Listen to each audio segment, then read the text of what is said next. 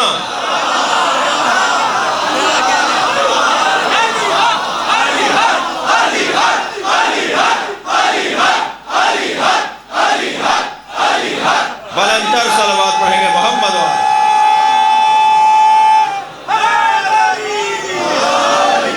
علی وہ بلندی ہے جہاں کوئی جا نہیں سکتا، اور ہر ظرف میں علی سما نہیں ماشاءاللہ. سکتا. وہ علی کسے جانتا ہے اللہ اور اس کا رسول، ہم وقت ملا کے ذہن میں علی.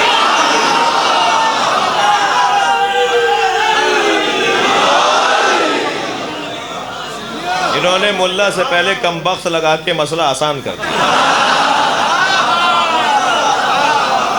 صلوات پڑھیں گے محمد والے.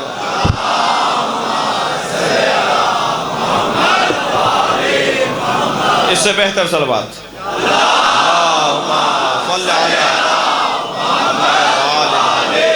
بڑی روحانی مجلس ہے. جب بلند آواز سے صلوات ہوتی ہے نا تو بڑی روحانیت، ایک نور آ جاتا ہے مجلس پر.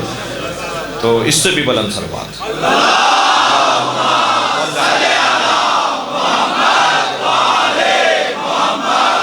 قل لا اسألکم علیہ اجرا الا المودۃ فی القربى، میرے حبیب ان سے کہہ دو کہ مجھے رسالت کی اجرت کچھ نہیں چاہیے سوائے یہ کہ قربہ سے مودت کرو.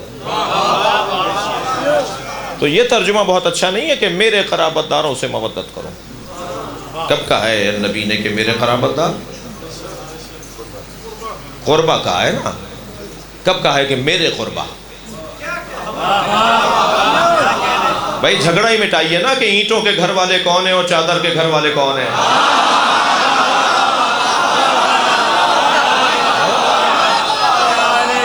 یہ آیت میں کب ہے کہ میرے قربہ سے مودت کرو؟ اللہ کہلوا رہا ہے، نبی کہہ رہے ہیں.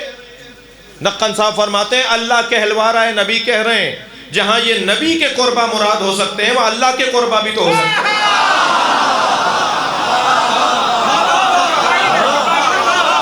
ان سے مودت کرو جو اللہ کے قربہ ہیں. اور اگر کسی میں دم ہے تو ثابت کرے مولا علی سے زیادہ کوئی اللہ کے قریب ہے؟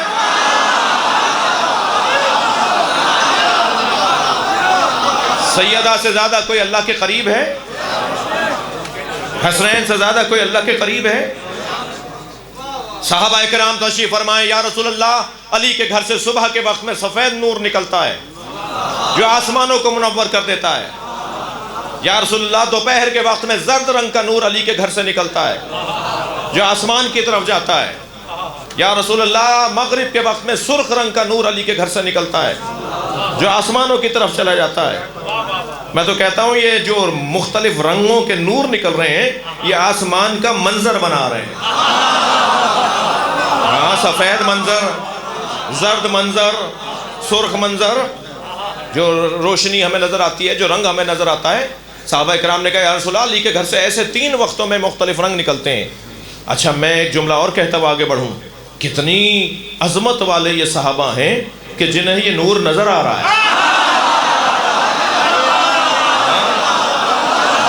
یہ رویت ہر ایک کی نہیں ہوتی. یہ دیکھنے کے لیے آنکھیں کوئی اور چاہیے.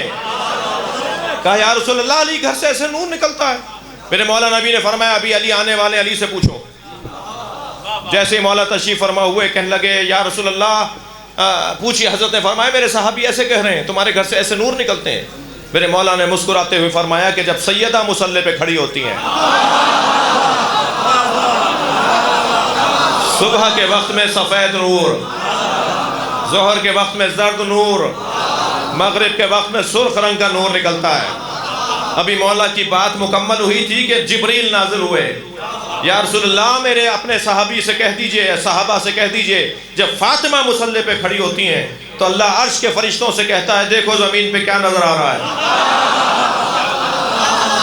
تو ملائکہ عرش کے کہتے ہیں یا اللہ جیسے زمین والے آسمان پہ چاند دیکھتے ہیں ہم آسمان والے زمین پہ فاطمہ کو دیکھ رہے ہیں.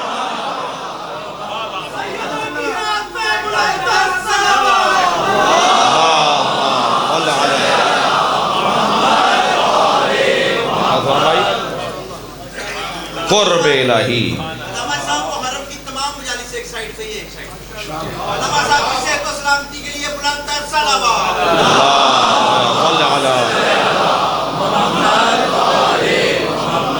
قربہ سے مودت.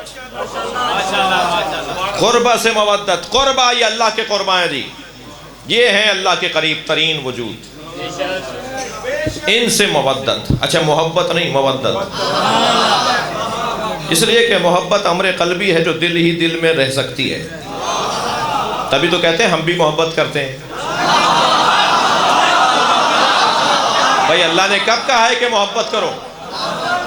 اللہ نے تو کہا ہے مودت کرو. اور محبت اور مودت میں فرق ہے. تعلق قلبی اگر قلبی ہو تو یہ محبت ہے، اور اگر تعلق جوارحی ہو تو یہ مودت ہے. یعنی اگر میرے اعضاء و جوارح سے محبت کا اظہار ہو تو یہ مودت ہے. اور اظہار جب کوئی کرتا ہے نا تو اس کا خرچہ ہوتا ہے. بغیر خرچے کے اظہار نہیں ہوتا. محبت میں کوئی خرچہ نہیں ہے. ہماری طرح کچھ اور دوست بھی ہیں جو 6 اماموں تک ہمارے ساتھ ہیں، انہیں دنیا برا نہیں کہتی، اس لیے کہ وہ باہر نہیں نکلتے، ماتم نہیں کرتے، خرچہ نہیں کرتے، امام بارگاہ نہیں بناتے، عزاداری نہیں کرتے. آپ جب خرچہ کرتے ہیں تو آپ کی دشمنیاں بھی بڑھ جاتی ہیں. آپ جب اظہار کرتے ہیں، محبت کا اظہار کرتے ہیں تو پھر دشمنیاں بھی بڑھیں گی جی. اور دشمنی جی یہ آواز آ رہی تھی، وہ آواز آ رہی تھی. بہت عرصے سے اب تو میں نہیں جاتا بہت ساری میٹنگوں میں، اور الحمدللہ اپنا اللہ نے مجھ پہ کرم کیا ہوا ہے. لیکن ایک کوئی 7 8 10 سال پرانی بات ہے، ایک میٹنگ میں ہم بیٹھے تھے تو جلوس اور روٹس اور ان کے اوپر گفتگو تھی انتظامیہ کے ساتھ. تو وہ لوگ بھی تھے جو نہیں چاہ رہے تھے کہ جلوس نکلے. تو ان کا اصرار تھا کہ بھئی کسی طرح سے ہماری گلی سے جلوس نہ گزرے. تو انہوں نے بہت دیر تک بحث کرتے رہے. تو وہ جو انتظامیہ کے بڑی شخصیت تھی جو بھی تھی، انہوں نے کہا جی اپنے متعلقہ افسروں سے پوچھا کتنی دیر کے لیے ان کی گلی میں جائے گا جلوس؟ انہوں نے کہا جی 10 منٹ کے لیے. مین روڈ سے 10 منٹ گلی میں جائے گا، پھر 10 منٹ بعد دوبارہ مین روڈ پر آ جائے گا. انہوں نے کہا بھئی کیا پریشانی ہے مولانا آپ کو مفتی صاحب؟ 10 منٹ کی تو بات ہے. کہنا نہیں 10 منٹ بھی اجازت نہیں دیں گے ہم. انہوں نے کہا بھئی کیوں؟ کہنے لگے یہ 10 منٹ حسین حسین بولیں گے، سارے سال ہمارے بچے حسین حسین بولیں گے.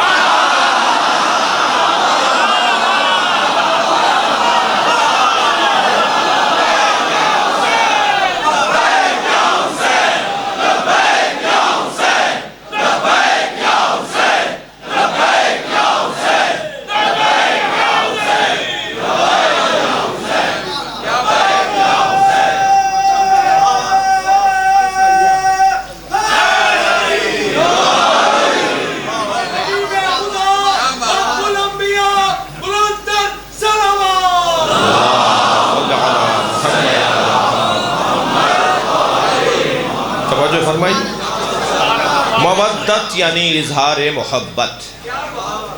اس میں خرچہ ہوتا ہے، اس میں پیسہ بھی لگے گا، اس میں جان بھی جائے گی، اس میں بہت کچھ آپ کا خرچ ہوگا. مگر کوئی ہم سے پوچھے کہ اس تکلیف میں لطف اور مزہ اور ذائقہ کیا ہے؟ جب اہل بیت کے نام پہ ہمیں تکلیف ہوتی ہے نا تو ہمارا ثابت ہو جاتا ہے کہ ہم اہل بیت سے جڑے ہوئے لوگ. جی توجہ ہے. لہٰذا کوئی پریشانی نہیں، کوئی ٹینشن نہیں، کوئی دباؤ کھچاؤ نہیں، کوئی ذہنی دباؤ نہیں ہے. مرنا تو سب کو ہے. کوئی ہیپیٹائٹس بی سی میں مرے گا، کوئی ایکسیڈنٹ میں مرے گا، کوئی ہارٹ فیلئر میں مرے گا، کوئی کسی دیوار کے نیچے دب کے مرے گا. جی بہتر نہیں ہے کالے کپڑوں میں دم نکلے؟ بہتر نہیں ہے عزاداری امام حسین میں دم نکلے؟ بہتر نہیں ہے امام بارگاہ میں دم نکلے؟ اور ہمارا دشمن تو بے وقوف ثابت ہوا ہے. پہلے تو میں اپنا دشمن کسی کو ماننے کو تیار نہیں ہوں. پاکستان میں ہمارا کوئی دشمن نہیں ہے. ہماری دشمنی کرنے کے لیے معیار چاہیے.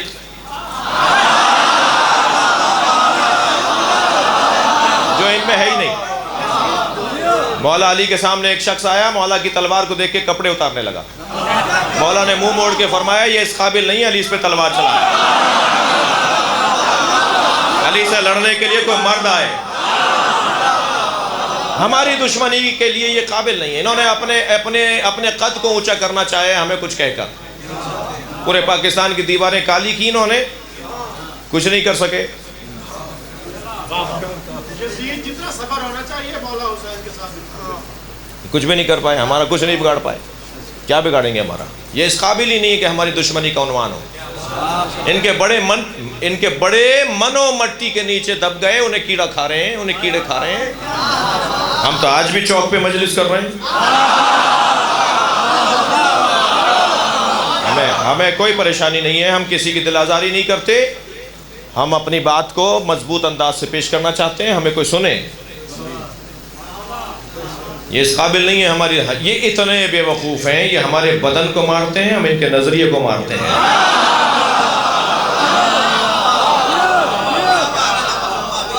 الحمدللہ عزاداری امام حسین ہمارا قانونی شرعی شہری حق ہے, اور عزت مندی ہے کہ ہم اس راہ میں اپنے آپ کو پیش کریں. اور میں کہہ چکا کہ صرف شیعہ حضرات امام حسین کی عزاداری نہیں کرتے.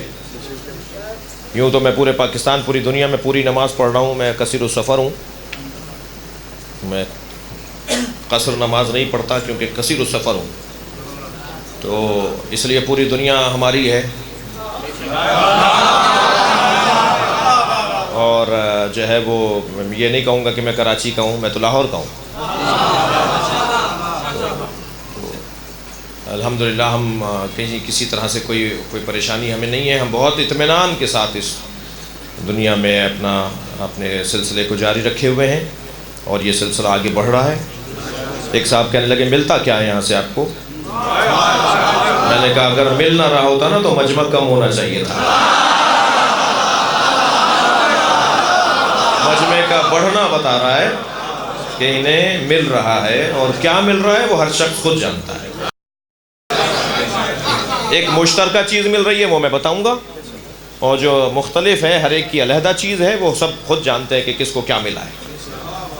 لاکھوں مثالیں ہیں, اور اگر ہم یہ جوڑنا شروع کر دیں کہ کس کی کون سی مراد مجلس میں پوری ہوئی تو لاکھوں مثالیں ہیں کہ کیسے کیسے مرادیں, کیسے کیسے راب الحوائج کے درگاہ میں اور بارگاہ میں یہ سب کچھ نہ کچھ مل رہا ہے. اور سب کو جو مشترکہ چیز مل رہی ہے نا وہ ہے اطمینان قلب. ساری پریشانیاں ختم, دن بھر کی تناؤ کھچاؤ ختم, دنیا کا تناؤ ختم, معاشی تناؤ ختم, اس لیے کہ حسین پہ رونے آ گئے. میرے مولا رضا فرماتے ہیں اگر غم دنیا تمہیں گھیر لے فب کے لے حسین. جب نہ شبی پریشان نہیں ہونا, جب غم دنیا گھیر لے تو میرے جد حسین پہ رونا. جب میری اور آپ کی آنکھوں سے آنسو گرتے ہیں تو ہمارے تمام غم دور ہو جاتے ہیں. آپ سب آمادہ ہیں رونے کے لیے؟ چلیے اپنے ذہنوں کو کربلا لے چلیے. اللہ ہمارے بدنوں کو بار بار کربلا لے جائے. جو ابھی لوٹے ہیں نا ان سے ذرا پوچھیں, آج بھی مجھے ہوائی اڈے پر جہاز سے اترتے ہوئے بہت سارے لوگ ملے جو کربلا سے آ رہے تھے. عجیب نور ہے ان کے چہرے پہ, خشک ہونٹوں میں بڑا پیغام ہے. چہرے کی چمڑی ان کی خشک ہو گئی ہے مگر چہرے پر اطمینان. کہہ رہے تھے واپس آنے کو دل نہیں کر رہا تھا, مڑ مڑ کر حسین کا روزہ دیکھ رہے تھے, دل نہیں کر رہا. مولا بدن لے جا رہے ہیں, دل یہیں چھوڑے جا رہے ہیں. یہ کیفیت ہے امام حسین کے عزاداروں کی. عجیب غریب ہے حسین. بھائی کربلا جا رہے ہو, میرے لیے کفن لے آنا. یہ کیوں نہیں کہا نجف کا کفن لے آنا؟ یہ کیوں نہیں کہا سامرہ اور کاظمین سے کفن لے آنا؟ کربلا سے ہی کفن کیوں لاؤ؟ اس لیے کہ کربلا والے کو کفن نہیں ملا۔ اجرکم اللہ، اجرکم اللہ۔ جنہیں رونا آ رہا ہے اپنی آوازوں کو آزاد کریں گے۔ زہیر قین شہداء کربلا میں سے علیہ السلام، جب میرے مولا حسین نے ان سے ملاقات کی نا، پہلے تو مولا عباس سے کہا کہ حسین سے کہو کہ میں آپ کے ساتھ نہیں چل سکوں گا۔ پھر امام حسین نے فرمایا عباس ان سے جا کے کہو کہ میں خود ملنے آ رہا ہوں۔ جب زہیر کو معلوم ہو نا مولا حسین آ رہے ہیں، زہیر کے ہاتھ پیر کانپنے لگے، خیمے سے باہر نکل کر اس طرف جانے لگا جہاں سے حسین آ رہے تھے۔ بڑھ کر میرے مولا کے ہاتھوں کا بوسہ دیا، کہنے لگے مولا مجھے خود بلا لیا ہوتا۔ ہاتھ پکڑا حضرت زہیر کا، زہیر قین کا ہاتھ پکڑا مولا حسین نے، اور صحرا میں دونوں طلحہ چلے گئے۔ اور جب واپس آئے نا تو مولا اپنے خیمے کی طرف گئے، زہیر اپنے خیمے میں آئے اور اپنی زوجہ سے کہنے لگے، جس کا نام دلہا لکھا ہے، دلہا، اپنی زوجہ سے کہنے لگے کہ میں تمہیں طلاق دینا چاہتا ہوں۔ کہنے لگی ہمارے درمیان تو بڑی ہم آہنگی ہے، ہم تو بڑی محبت سے رہتے ہیں، یہ طلاق آپ کیوں دے رہے ہیں مجھے؟ کہنے لگے کہ میں حسین کے ساتھ جا رہا ہوں، اور حسین کے ساتھ جانا یعنی موت، شہادت، میں واپس نہیں آؤں گا۔ اور وفات کی جو عدت ہوتی ہے وہ 4 مہینے 10 دن ہوتی ہے، اور جو طلاق کی عدت ہوتی ہے وہ 3 مہینے ہوتی ہے۔ لہٰذا میں نہیں چاہتا 1 مہینے 10 دن تم میرے نام پر رکی رہو۔ کیا احتیاط ہے، کیا حقوق کی پاسداری ہے۔ تو دلہا نے کہا کہ آپ نے تو مجھے بتایا کہ حسین کے ساتھ زینب بھی ہے۔ اجرکم اللہ، اجرکم اللہ، اجرکم اللہ۔ اپنی آوازوں کو آزاد کریں گے، میں 2-3 منزلیں رکھتا ہوں۔ خدا کسی غم میں نہ رلائے سوائے غم اہل بیت میں، رونے رلانے والوں میں قرار۔ زہیر نے کہا ہاں ہاں حسین ابن علی کے ساتھ ان کی بہنیں بھی ہیں۔ کہا پھر آپ مجھے ان کے پاس چھوڑ دیجئے، آپ قربان ہو جائیے گا، مجھے زینب کی خدمت میں رہنے دیجئے گا۔ تو زہیر کچھ دیر خاموش ٹہلتے رہے اور پھر قریب آ کے کہنے لگے دلہا، جب مرد مار دیے جاتے ہیں تو عورتوں کو اسیر بنا دیا جاتا ہے، تمہیں اسیر بنایا جائے گا، لوگ کہیں گے زہیر کی زوجہ ہے۔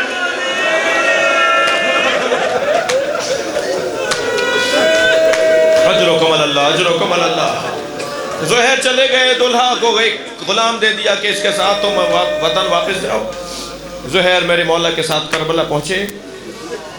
دلہا نے اپنے غلام سے کہا کہ مجھے واپس نہیں جانا کوفہ، ہم یہاں رستے میں خیمہ لگا کے بیٹھیں گے، میں دیکھنا چاہتی ہوں کہ کربلا کا نتیجہ کیا ہوا ہے۔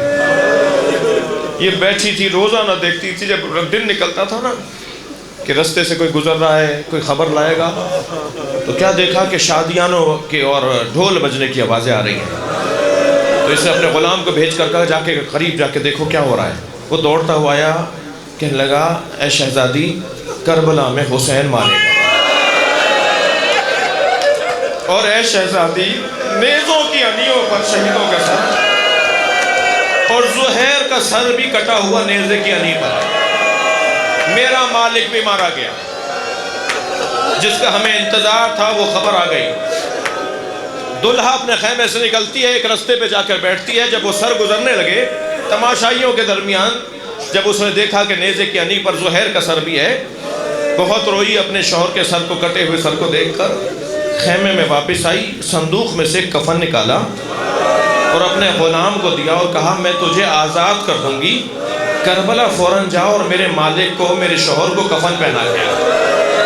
تھکیں گے نہیں عزاداروں، میں مجلس مکمل کر رہا ہوں، اسی روایت پہ مجلس کو مکمل کر رہا ہوں۔ کہتی ہے کہ میں تجھے آزاد کر دوں گی، جا کے زہیر کو کفن پہنا کرا۔